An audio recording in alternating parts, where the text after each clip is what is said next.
ಕ್ರಿಸ್ತ ಜಯಂತಿಯ ಅಭಿನಂದನೆಗಳು. ಪ್ರಿಯರೇ, ನೀವು ನಮ್ಮೊಟ್ಟಿಗೆ ಕೆಲವು ನಿಮಿಷಗಳ ಕಾಲ ಕಳೆಯೋದಕ್ಕಾಗಿ ನಿಮಗೆ ವಂದನೆ ಸಲ್ಲಿಸ್ತಾ ಇದ್ದೇನೆ. ಕ್ರಿಸ್ತ ಜಯಂತಿ ಅಂದರೆ ಅನೇಕ ಜನ ಅಂದ್ಕೊಳ್ತಾರೆ ತಿನ್ನೋದು, ಕುಡಿಯೋದು, ಕುಣಿದಾಡೋದು. ಆದರೆ ಅದಕ್ಕಿಂತ ಹೆಚ್ಚಳವಾದದ್ದು ಏನು ಗೊತ್ತೇ? ಇದು ಪರಲೋಕ ದೇವರ ಪ್ರೀತಿಯನ್ನು ನಾವು ಆಚರಿಸೋರಾಗಿದ್ದೇವೆ. ಪರಲೋಕ ದೇವರು ತನ್ನ ಮಗನಾದ ಯೇಸು ಕ್ರಿಸ್ತನ 2000 ವರ್ಷಗಳ ಹಿಂದೆ ಈ ಲೋಕದಲ್ಲಿ ನಿಮ್ಮ ಹಾಗೆ ನನ್ನ ಹಾಗೆ ನರ ಅವತಾರನ ಧರಿಸಿಕೊಂಡು ಆತನು ಬಂದು, ಮಾನವನು ದೇವರಿಂದ ದೂರ ಆಗಿದ್ದಾನೆ, ಮಾನವನ ಹೃದಯದಲ್ಲಿ ಸಮಾಧಾನ ಇಲ್ಲ, ಆ ಸಮಾಧಾನನ ಮತ್ತೊಮ್ಮೆ ಉಂಟು ಮಾಡಿ ಆತನೊಟ್ಟಿಗೆ ಆ ಸಂಬಂಧನ ಸ್ಥಾಪಿಸಬೇಕು ಅಂತ ಆತನು ಬಯಸುವ ದೇವರಾಗಿದ್ದಾನೆ.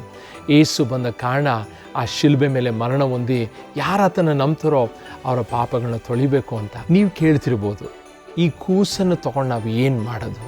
ಪ್ರಿಯರೇ, ಸತ್ಯವೇದ ಹೇಳುತ್ತೆ, ಯಾರು ಯೇಸುನ ನಂಬ್ತಾರೋ, ಅಂಗೀಕಾರ ಮಾಡ್ಕೊಳ್ತಾರೋ ಅವರ ದೇವರ ಮಕ್ಕಳಾಗ್ತಾರೆ.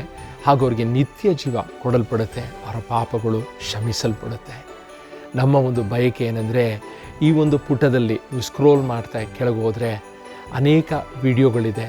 ಅದನ್ನ ನೀವು ವೀಕ್ಷಿಸಿದರೆ ಯೇಸು ಕ್ರಿಸ್ತನ ಜನನದ ಕುರಿತಾಗಿ, ಕ್ರಿಸ್ತ ಜಯಂತಿಯ ಕುರಿತಾಗಿ ನಾವು ಈ ಅರ್ಥನ ನಾವು ಗ್ರಹಿಸ್ಕೊಳ್ಬೋದು.